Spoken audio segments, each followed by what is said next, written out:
The world awoke to a headline that sent ripples across the globe: Australia's secret buildup, new military sites uncovered in the Philippines. This revelation was not just another news story, it was a seismic shift in regional dynamics. Grainy satellite images, often the first glimpse into hidden activities, revealed construction at remote Philippine locations. These images exposed a project of unexpected scale and secrecy, hinting at a deeper, more complex strategy at play. This wasn't a routine exercise, or a temporary deployment. It was a permanent, strategic investment. The infrastructure being developed suggested long-term plans, with implications that extended far beyond the immediate region. Analysts raced to interpret the evidence, piecing together a picture of a deliberate, confidential operation. Intelligence experts pored over classified documents, trying to understand the full scope and intent behind these developments.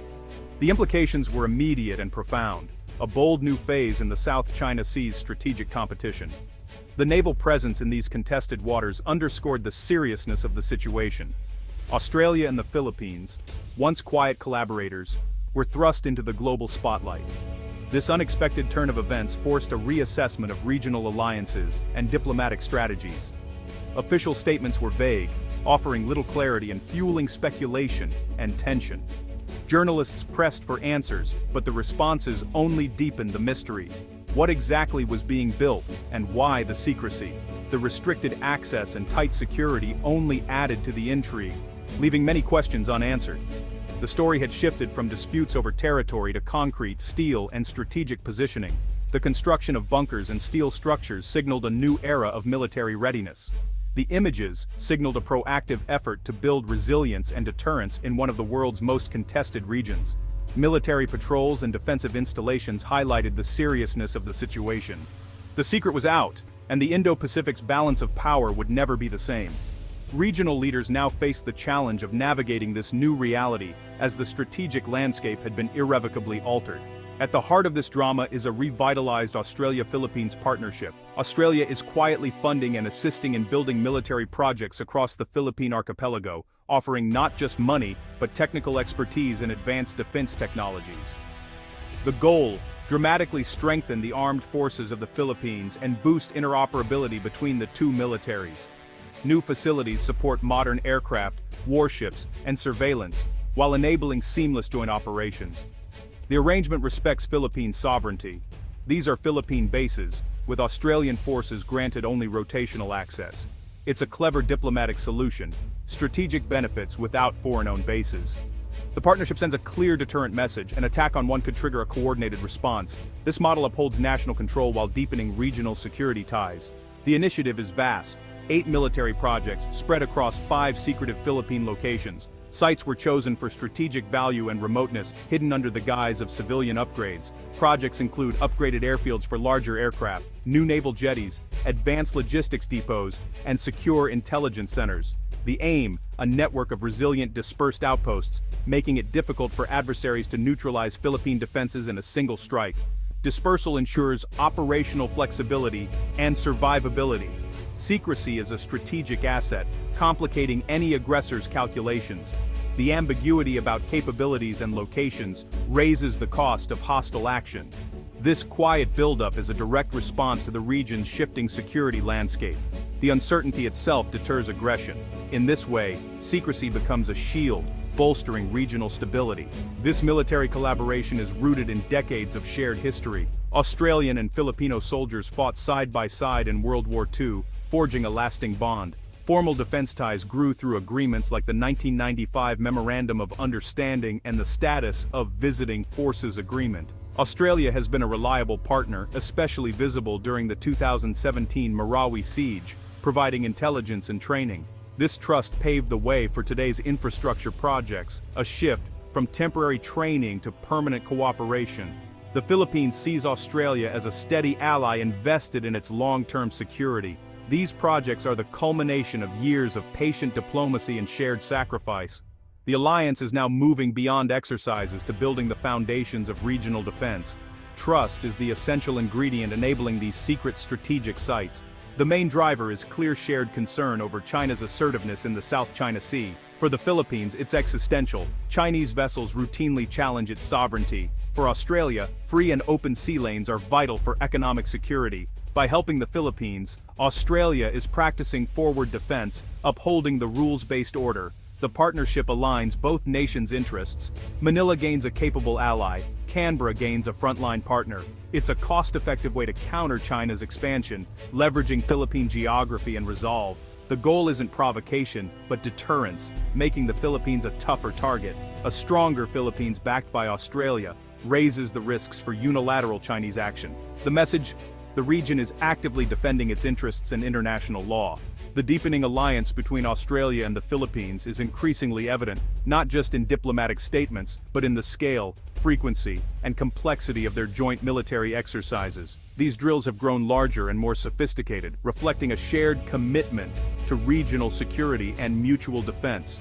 Major drills like Exercise Alon and Balikatan now feature thousands of Australian troops working alongside their Filipino counterparts, deploying advanced warships, F-35 fighter jets, and showcasing a parade of cutting-edge military hardware. The presence of such formidable assets signals a new era of military cooperation. Training has shifted focus to coastal and maritime defense, directly mirroring the real and evolving threats in the West Philippine Sea. Soldiers now prepare for scenarios that could unfold along these contested coastlines, honing their skills for rapid response. Exercises have expanded to include complex amphibious landings, live-fire missile drills, and realistic simulations of retaking islands, scenarios designed to test and improve operational readiness in high-stakes situations. Australian troops now regularly train Filipino forces in advanced tactics, from the deployment of anti-ship missiles to the coordination of multi-unit strikes, fostering interoperability and shared expertise. These operations go far beyond traditional counterterrorism missions. They are building credible combat power, enhancing deterrence, and preparing both nations for a range of potential conflicts in the region. To support these advanced, large-scale operations, new military bases are being constructed, equipped with state-of-the-art infrastructure and technology.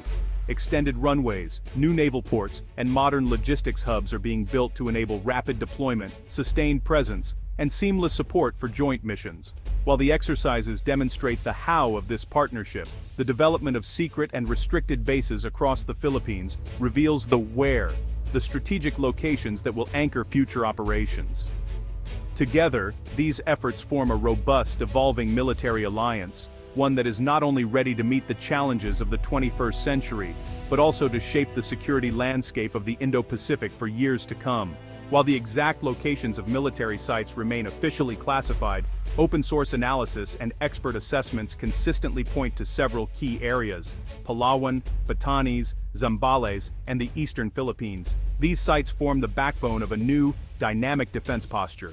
Palawan, facing the contested waters of the South China Sea, stands as the front line of defense. Here, upgraded military facilities and expanded airstrips enable rapid deployment and response to any incidents in the Spratly Islands. The proximity to flashpoints makes Palawan a critical launch pad for both defensive and humanitarian operations. Batanes, perched in the Luzon Strait, controls a vital maritime choke point between the Pacific Ocean and the South China Sea. Its location is ideal for advanced surveillance, early warning systems, and the potential deployment of missile batteries, making it a sentinel for monitoring regional movements. Zambales, home to the historic Subic Bay, offers a major logistical hub and deep water port. This site supports joint operations, resupply missions, and serves as a staging ground for multinational exercises, enhancing interoperability with allies. Eastern sites like Samar provide strategic depth, far from immediate threats. These locations support logistics, command, and control, ensuring continuity of operations even if Western bases are compromised. This dispersal strategy ensures that forces can regroup, resupply, and continue operations even if forward bases are attacked, increasing survivability and operational flexibility. Each site adds complexity to an adversary's plans, creating multiple layers of defense and complicating any potential offensive. The network is designed for maximum flexibility, resilience, and rapid response, allowing joint forces to adapt quickly to evolving threats and scenarios. Upgraded infrastructure, new runways, hardened shelters, and advanced communications transforms the Philippines' geography into a formidable strategic advantage. The strategic chessboard of Southeast Asia is being reset, with the Philippines emerging at the very center, poised to shape the region's security landscape for years to come. Beijing's response was swift, condemning the projects as destabilizing and provocative. Chinese rhetoric paints Australia as a US proxy, but the reality is more complex. Southeast Asian neighbors like Vietnam and Indonesia quietly welcome a stronger Philippines, seeing it as a counterbalance to China. The partnership strengthens ASEAN's collective position and offers a model for regional security cooperation. For the US, this aligns with its strategy of integrated deterrence, empowering allies to share the security burden. The Australia-Philippines axis allows the US to focus on broader challenges, while reinforcing the alliance network. This initiative is reshaping the region's security architecture, moving from US-centric to distributed alliances. Middle powers are no longer passive, they're actively shaping their destiny. The new partnerships enhance sovereignty and contribute to a more stable Indo-Pacific. These secret projects represent more than new bases. They mark a profound shift in Indo-Pacific power dynamics. The initiative challenges the narrative of unchecked Chinese dominance, showing that regional partners can push back through resilience, not aggression. A more capable Philippines backed by Australia raises the cost of coercion and deters conflict. This partnership is a blueprint for 21st century security, mutual trust, respect for sovereignty, and shared interests. Middle powers are forging their own alliances, creating a more stable environment. The Australia-Philippines alliance exemplifies agile, effective unilateralism. These bases are quiet symbols of a region in transition, upholding a free and open Indo-Pacific. The game has changed, not with a bang, but with the quiet turning of shovels in Philippine soil.